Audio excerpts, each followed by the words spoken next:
dealing with control systems, at a later stage, you will meet control systems, in our case, 307B, should you advance your studies with TUT.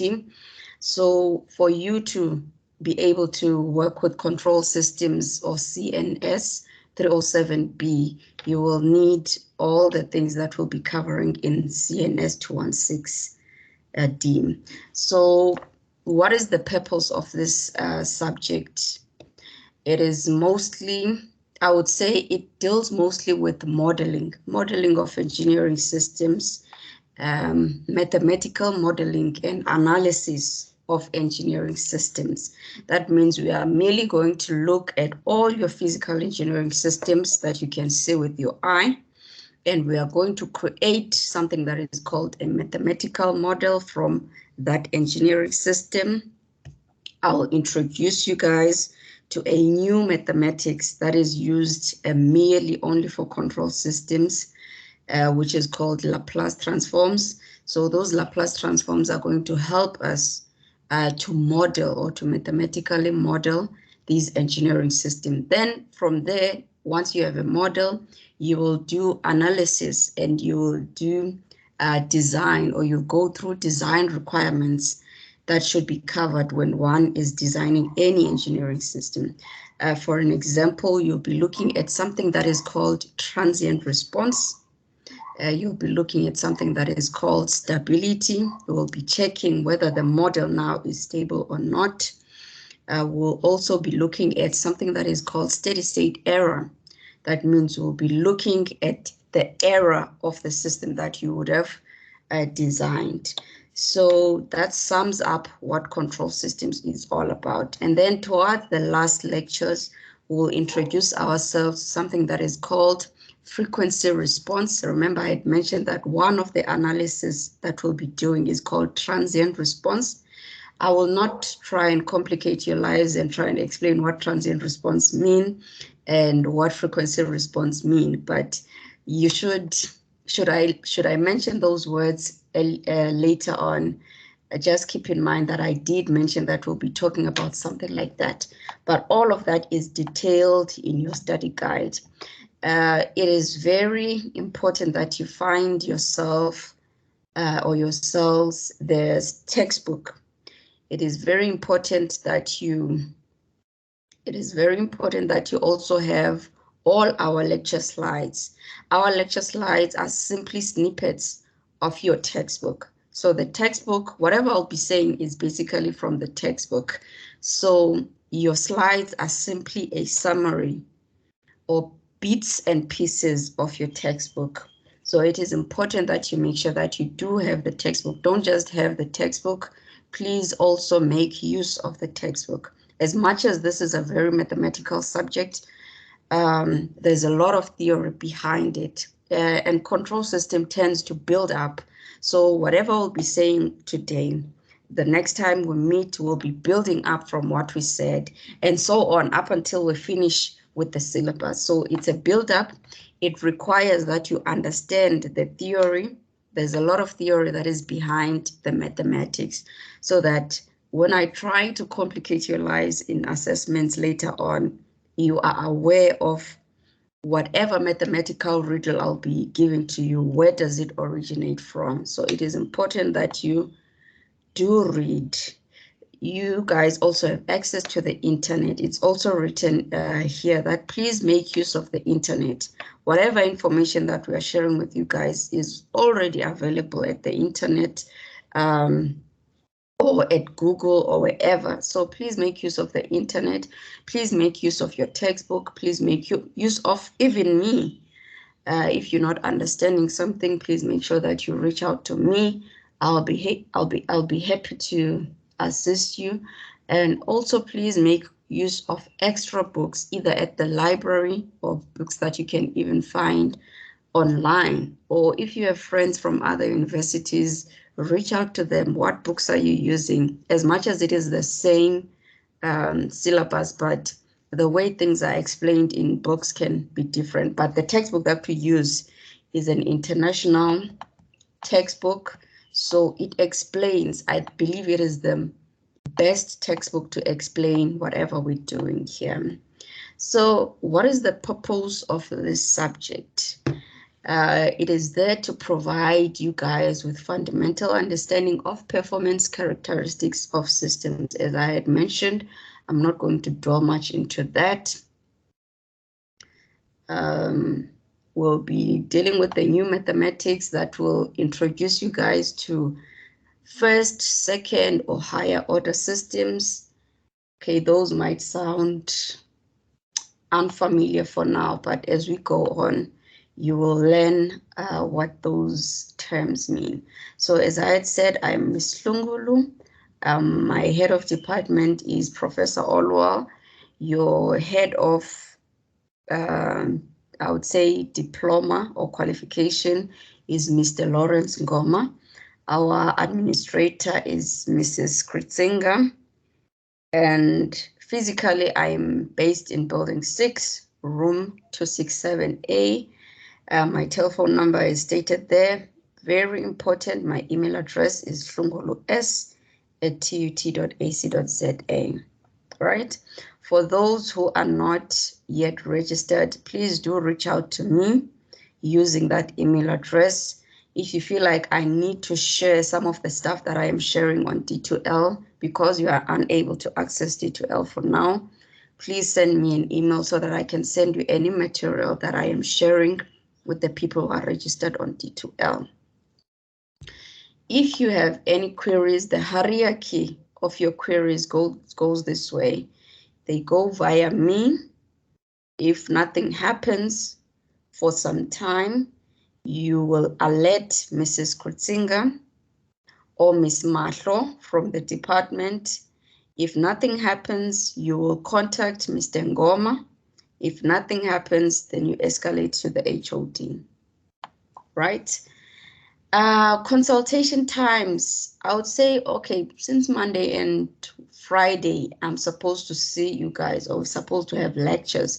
That is also something I want us to discuss. How are we going to embark on the journey of lectures for this semester? Okay, what I've noticed in the past is that either students on the times that are set on the timetable are either not available or are busy with other things. I don't know what the situation is, especially with this online learning, because if we were on campus, everyone would simply be on campus. Consultation times, send me an email and communicate with me. I will let you know how we can, how you can consult. So the email is important. According to the timetable, we're supposed to have a class on Monday from 8 to 9:30, and on Friday from 8 to 9:30, and then we have a practical later on. Fortunately for our practicals, they can be done online. Ever since COVID started, I have been conducting my practicals online because our practicals are not hardware-based, they are software-based. We are able to use a software remotely wherever you are, and the software is readily available either online and can be accessed with any smart device, be it a smartphone or a tablet or a laptop or a desktop. So many labs from building 13 to building 6 to building 4. I'm not aware of other labs that I can mention. If you know of any other engineering labs, any labs that engineering students can access do have this software. We will discuss software related things during our practical session. So this is how I am planning to conduct this semester. Since we have 2 theory classes and 1 practical, the practical, as I've said, we'll also do online, right? Should you have any questions, we're also going to have a student assistant that will help you with further, I would say, further information regarding your practicals, okay? But I conduct the practicals myself as your lecturer, and I'll introduce you to the guy when we start with our practicals. So our practicals are based on what we'll be doing in the theory class. So they usually follow whatever we're doing in class. So if we have not covered much theory, I usually start them after we've done module 2, because that's the only time you'll be familiar with whatever is in practical 1. We usually do 5 practicals per semester. I'll give you all the details during the practical session, which will probably be after we are done with module 2. So this is how we are going to do things. So far on D2L, I've uploaded your slides in PDF form from Unit 1 to Unit 7. That is not the last unit, unfortunately. The last unit is Unit 8. I am working on that. I'm still doing some editing, and I will upload the last slide. So we have 8 modules for the semester. How they are detailed in that manner. Each and every module has 2 lecturing opportunities and 1 tutorial and 1 laboratory. From those 8 modules, we're supposed to have at least 5 experiments according to requirements. So as I had said, your module 1 will go something like this. It will be your introduction to control system. Okay, that's a misspelling from me, introduction.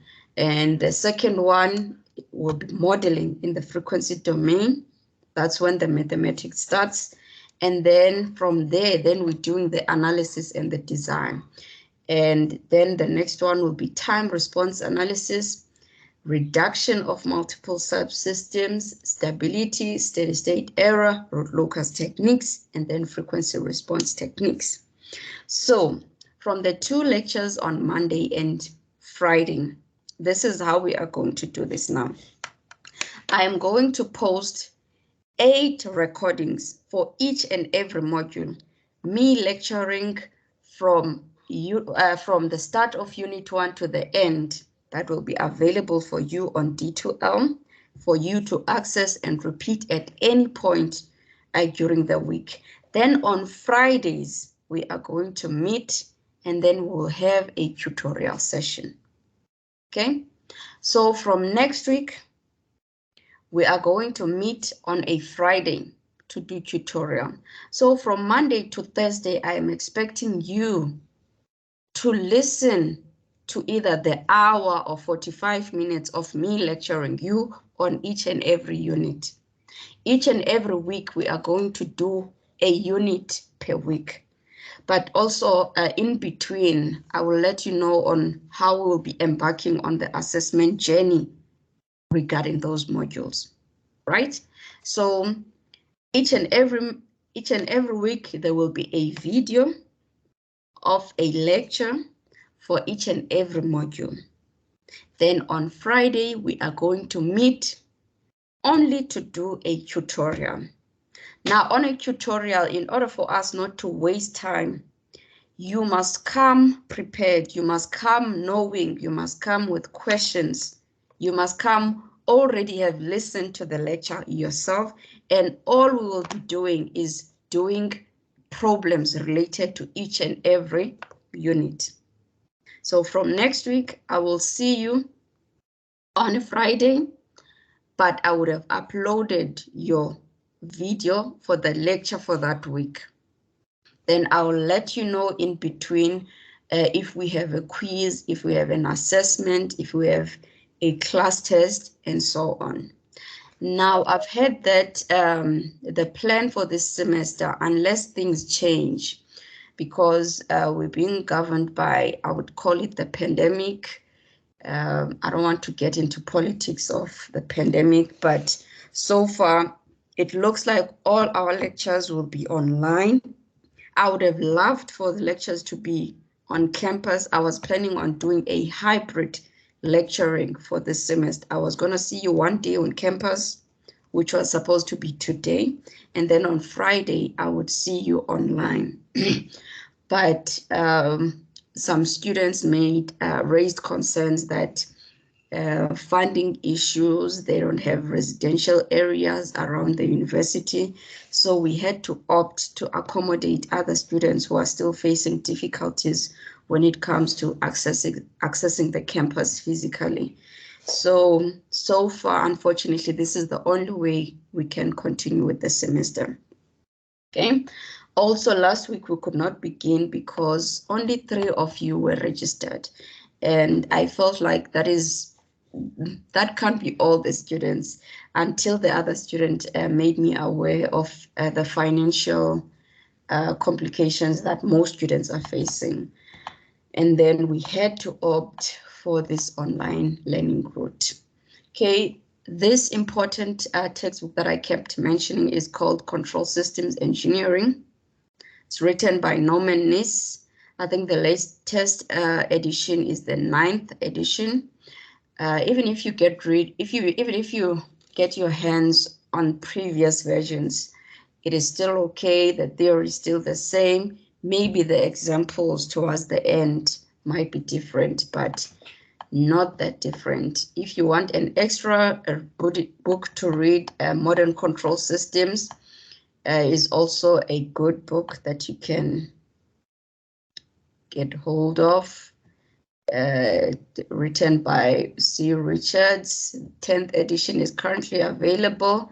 Please also make use of my lecturing videos or even any videos on YouTube. Remember, control system is an international subject, so we are not the only ones who are offering it. All universities that deal with engineering do offer control system, and we cover exactly the same syllabus. So if you find someone else who explains things better, please do so.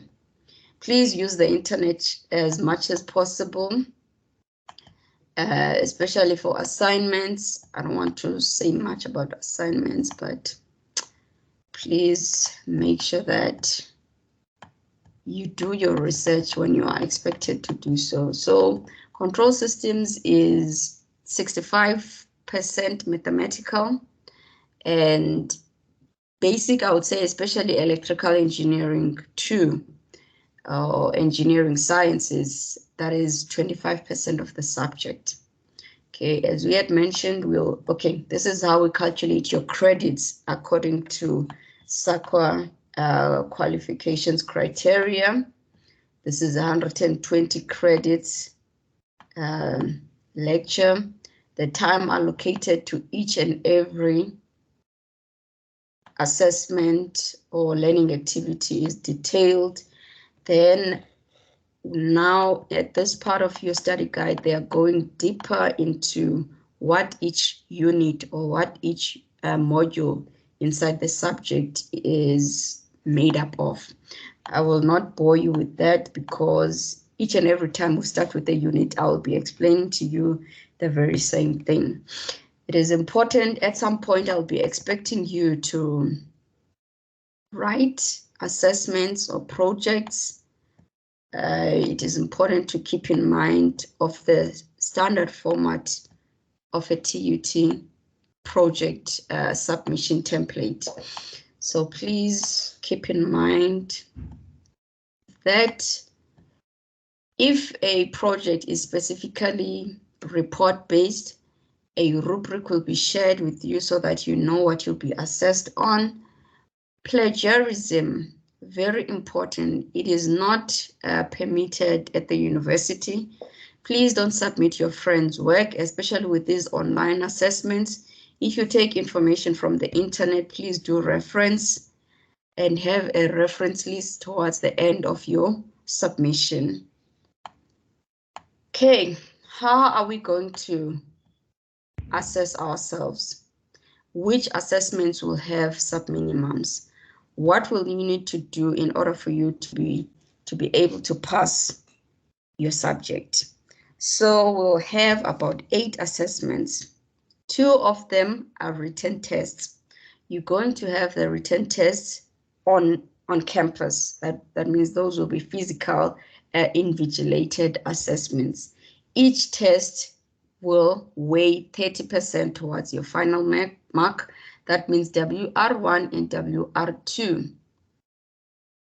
both of them will weigh 60%. Then we will have 2 assessments, and then we'll have 2 class tests. So far, no sub-minimum mentioned. Then what is happening at assessment 4 and assessment 6? So we're going to have an average mark of your practical reports, which is assessment 6. That will contribute 15% of your final mark. And then we are going to have a practical project, which will also be 15% of your practical mark, of your final mark. But both the practical reports and the practical project have a sub-minimum of 50. So you must get 50% or more when it comes to those 2. And since we are embarking on a journey of this subject being a continuous assessment subject, therefore, there will be no final exam. So all of these marks, should you get 50% and more when we combine all of them, then you would have passed the subject itself. Are there any questions before we continue? Are there any questions on the study guide before we continue?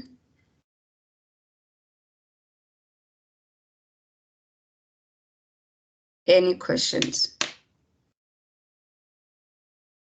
No, ma'am, we are following. Okay. Well, sorry, Fortune, what did you say? I said no, ma'am, we are following.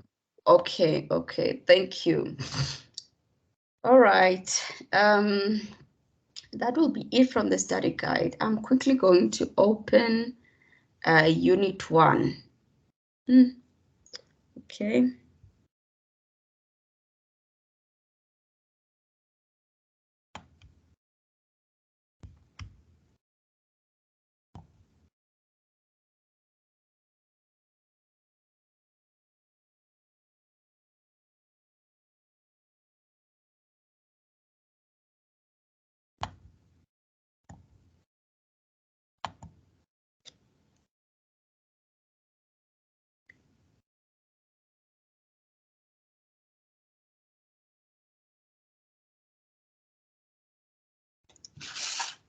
Okay, so welcome to Unit 1 of Control Systems, or your CNS 216D.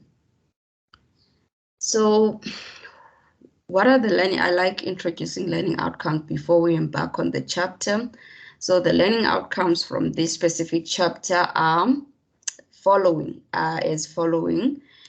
from this Unit 1 or from this lecture, you should be able to understand the fundamentals of control systems. After you're done with the unit, you should be able to compare between an open loop system and a closed loop system. You should be able to state the design objectives of a control system. You should also be able to explain what a system is and what a control system is. Okay, so what is a control system made up of? Therefore, what is the control system itself? So a control system will consist of subsystems or processes and plants that are assembled together for the purpose of controlling the output of the processes. So you have a group of plants or you have a group of processes that are assembled together in order to give you a certain output. Those are the basic components of a control system. So a control system will provide you with an output or a response if there is an input or a stimulus into those subsystems. Okay, those are very important things. The output of a control system, the input of the control system, and the subsystems in between. So a control system is an interconnection of components forming a system configuration that would provide a desired output in response to an input signal. This will be demonstrated in the following slides in that manner. So these are the most basic components of a control system. A control system will have an input that will stimulate these subsystems in the blue blocks, in the blue block written control system, in order for you to get an output. Very important, a control system requires an input that will stimulate the subsystem or the processes in order for you to get a desired output. I'll make practical examples as we go on. As I had said, now, why do we even need a control system in our life, or a control system? You need a control system in order for you to be able to control or to regulate the output from the processes to be constant at the required or desired value. If you can just dip into your real life and think of an output, any type of output, it could be a physical output, or it could be a non-physical output. I'll make an example of an electric stove. An electric stove's output is the heat that comes from the elements, or is the heat that comes from the stove itself. You want the stove to constantly provide you with heat. And what was the input in our example? In order for the electric stove to be on, you're required to plug it into some AC electricity or some AC source. So that source is acting as an input, and whatever components that you have inside your stove, that results to you having heat as your output, then that is a typical real life example of a control system. So the heat, when they refer to an output being constant, they are referring to that heat. If you are requiring your stove to be at a certain temperature, let's say 100 degrees Celsius, that constant 100 degrees Celsius should remain at 100 degrees Celsius as much as you require. So the other objective of a control system is to make the process output follow a particular changing form. Should you want now your output to alternate, it must alternate constantly, or it must alternate in a uniform way. If you want now your fan to be, or your aircon system to give you hot air and cold air at certain intervals, then that specific air conditioning system should be able to give you that uniform changing output at the required intervals.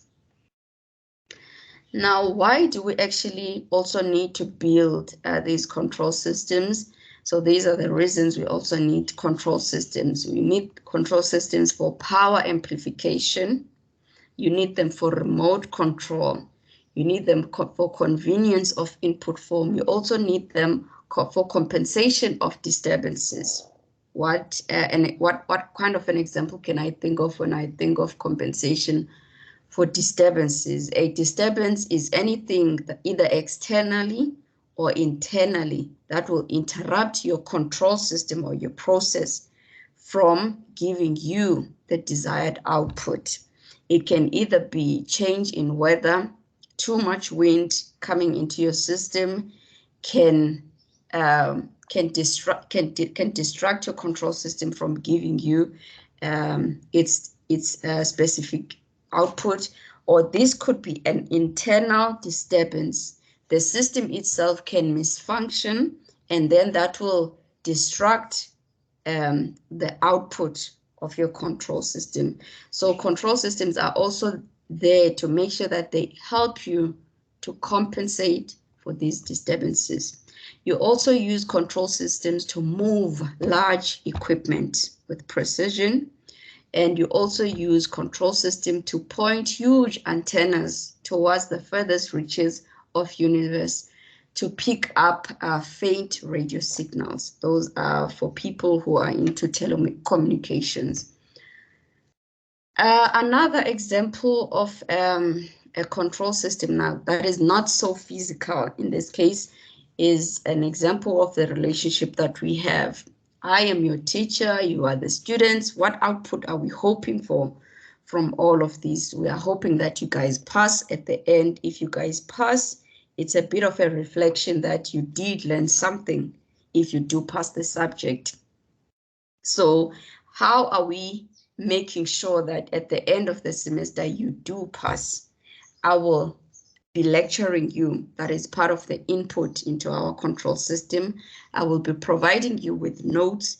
At the same time, you also will be putting in effort by listening, by understanding, by asking questions when you don't understand, so that you improve your chances of passing at the end of the semester. So that is another typical example of a non-physical control system now. Another example is given when you are steering a ship. Remember, if you're steering a ship in the ocean, specifically the direction towards you are steering your wheel or your steering wheel of your ship will determine towards which direction your ship is actually heading towards.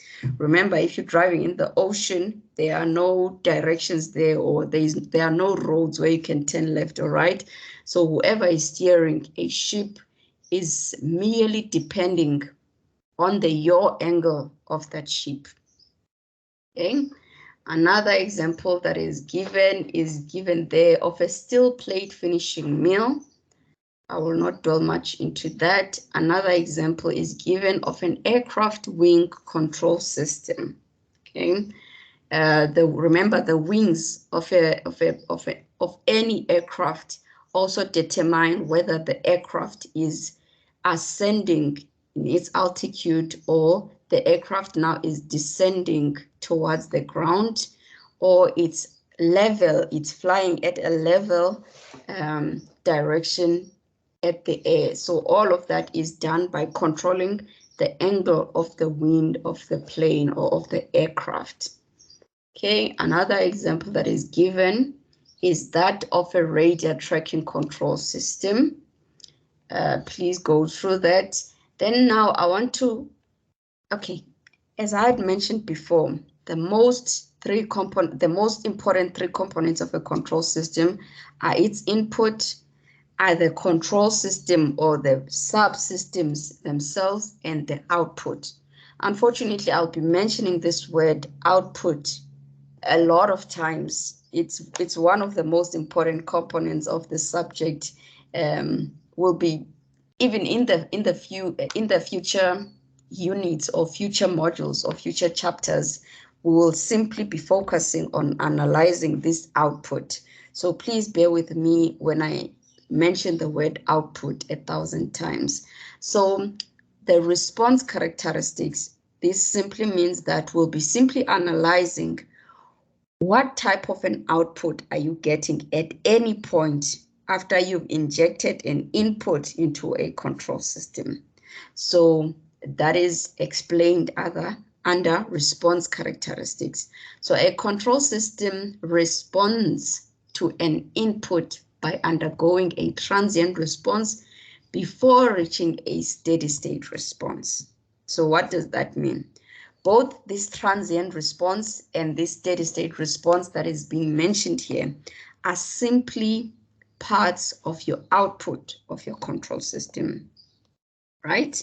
Remember, we are doing all of this just for us to get an output. So now that's why we are going to merely focus on what is happening on the output. So the output, from what we're hearing, is made up of two parts.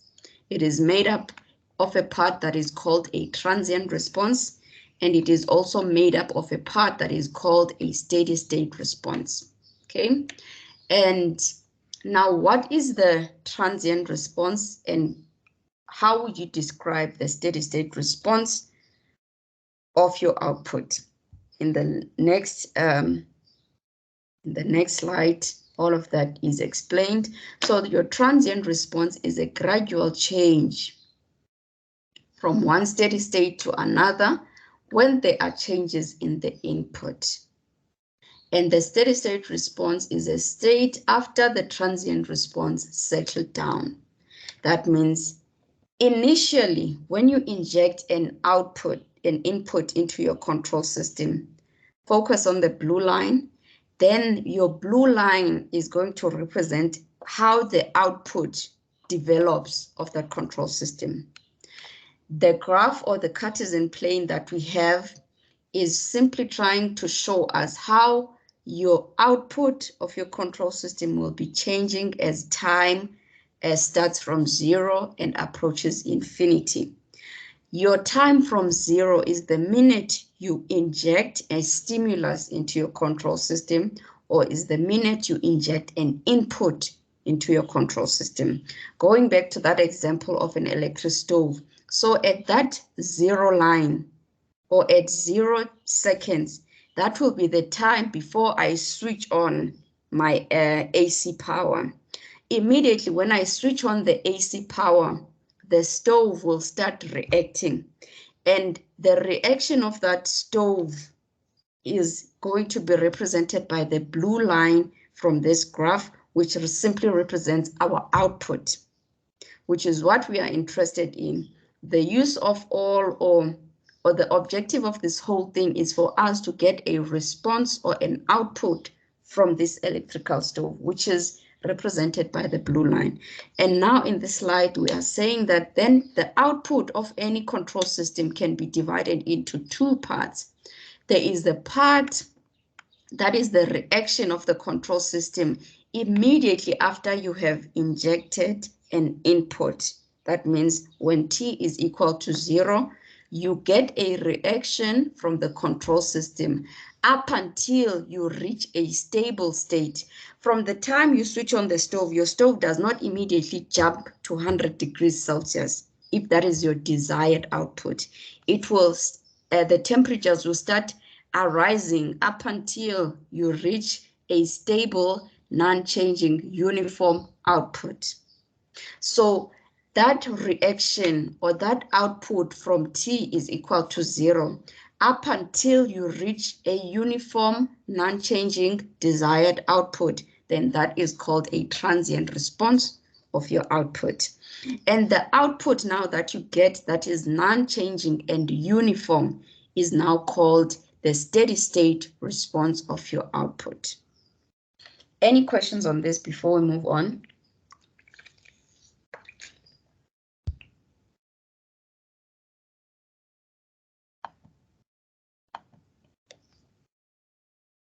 Okay, another example here is given from T is equal to 0. That blue line is representing your output, as I had mentioned, and before you reach the desired non-fluctuating uniform blue line, what you'll be experiencing there as your output will be referred to as your transient response.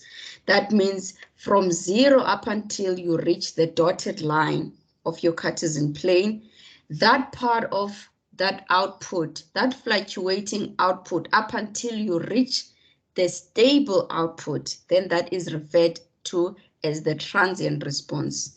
After the dotted line, your blue line, which is your output, is now stable, uniform, and non-changing, and we refer to that as the steady state response. That means the stable response from your control system. Now, I had mentioned as part of our learning objectives that there are open loop control systems and there are also closed loop control systems. So in this slide, we'll be explaining what an open loop system is and what a closed loop system is. So a block diagram of an example of an open loop system is shown as the picture shown in the slide, where you simply have an input and you have processes and plants and controllers in between up until the output. You will see the vast difference between this one and a closed loop system when I show you the block diagram of a closed loop system. So the output signal of an open loop control system is not fed back to influence the control action of the system. Okay, I will explain that as we go on. The control action of an open loop control system depends only on its input signal. The open loop control system is not capable of filtering disturbances and noises. Open loop control systems are suitable when input signal is used for satisfactory system performances, where the performance can also be estimated or approximated without changing the input. One of the few advantages of an open loop system, even though you've already noticed that it has a huge disadvantage by not filtering for disturbances or by not compensating for disturbances.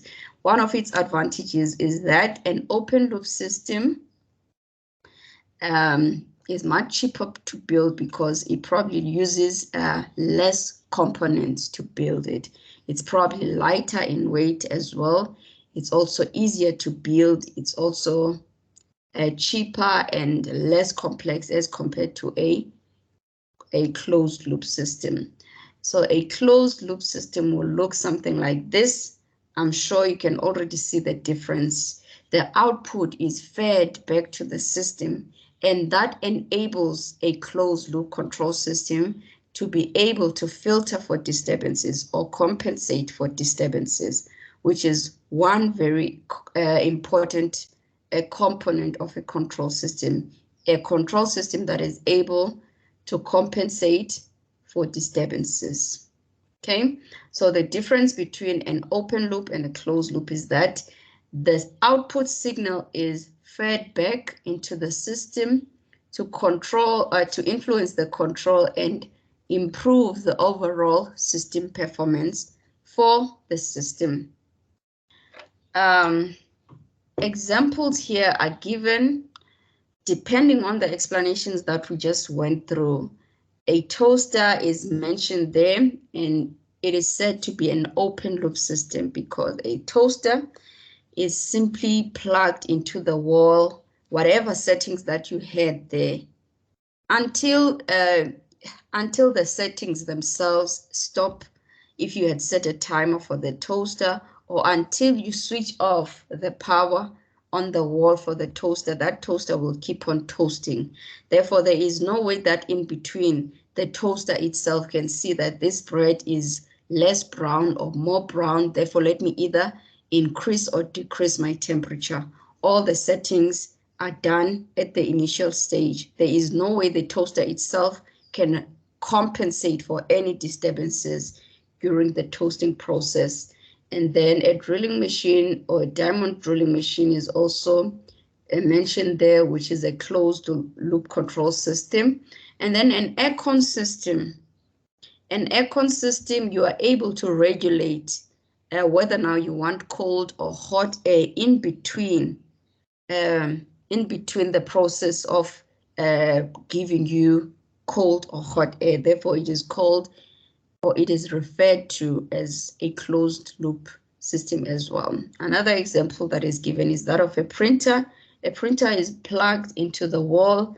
As long as you said, I want two copies, if you put paper into that printer, it will simply give you 2 copies. There is no way in between that the printer can now change its settings itself and give you another output should you not get your 2 copies that you had requested. So we are going to group that also as an open loop system.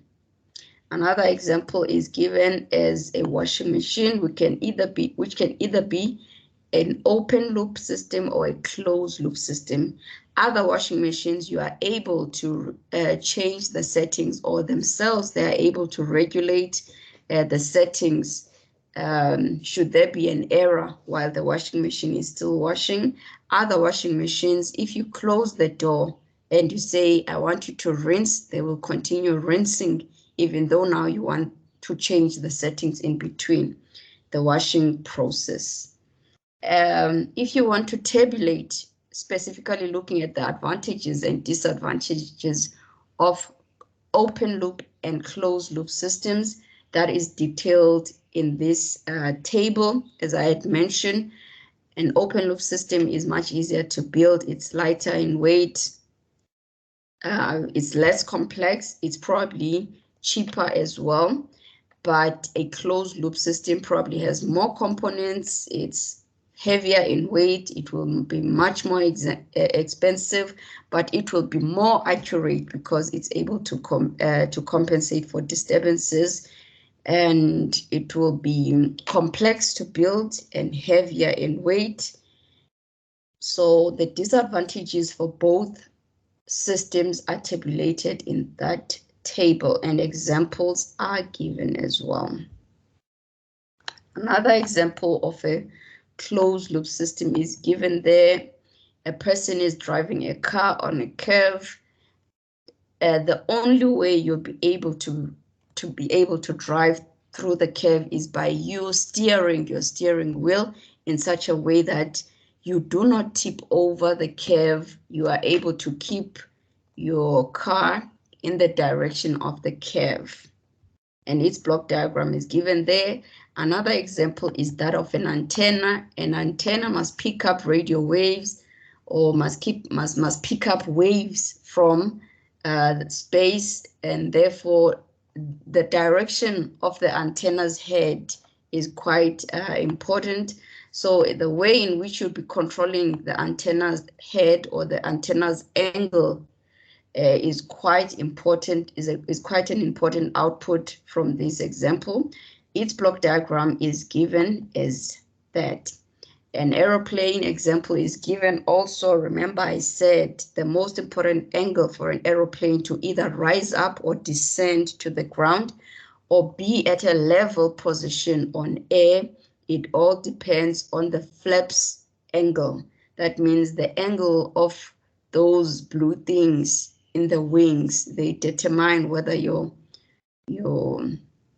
they determine them together with the engine. They will determine whether you are flying up or flying down or flying straight in the air. So that system is given as well, and its block diagram will be drawn as follows. Now, what are the analysis and design objectives of a control system? There is three most important ones. A control system should give you a desired transient response. It should give you less steady state error, and it must give you stable outputs. Okay, those are the three major design objectives of a control system. As I had explained what transient response is, if you were to think clearly from my explanation of what a transient response is, it is very important that your transient response happens as quickly as possible, because the aim is for you to get to the stable output.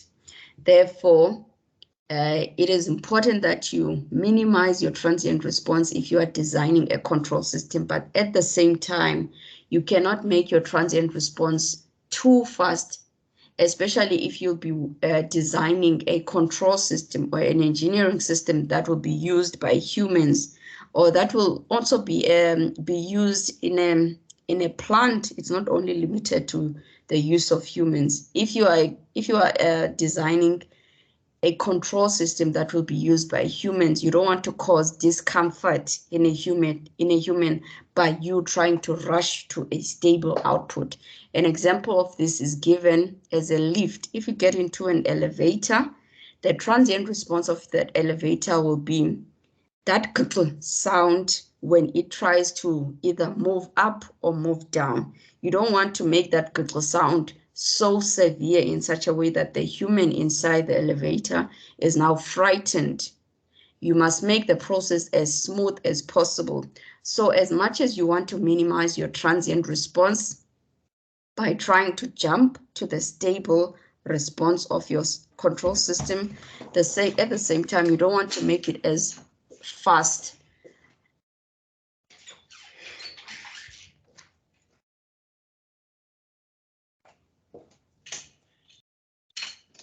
So the steady state response is also going to be discussed in detail, I think in chapter 6 and 7 of your of your module.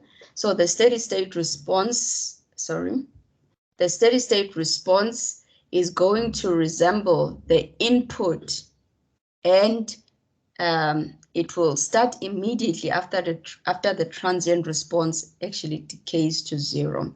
Now, I don't want to talk more on the steady state error, but as you can hear from the word, that means that at some point there will be an error even though you would have reached a stable output.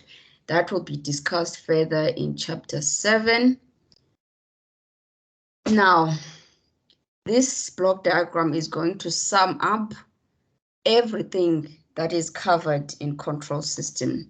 So a control system will come to you in the form of a physical system. And from your electrical engineering knowledge, you should be able to analyze the specifications for that specific engineering system. An example, a circuit has current, impedances, voltages. So you should be able to have those in mind when you are working with a physical control system. Then from there, you should be able to draw its functional block diagram. And you should be also able to transform the physical system into a schematic or block diagram, as I have been showing you in the previous example. And then you must use the schematic diagram to either find a signal flow diagram or a steady state, a block diagram or a state space representation of that block diagram or that system.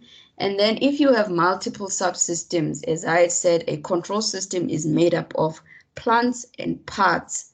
So if you have multiple plants and parts, you must be able to reduce those into one block diagram so that you can do more analysis or design analysis on that control system. And that will be looking at the transient response, at the stability, at the steady state error, and so on. Okay, and that will be the end of our chapter 1. So are there any questions?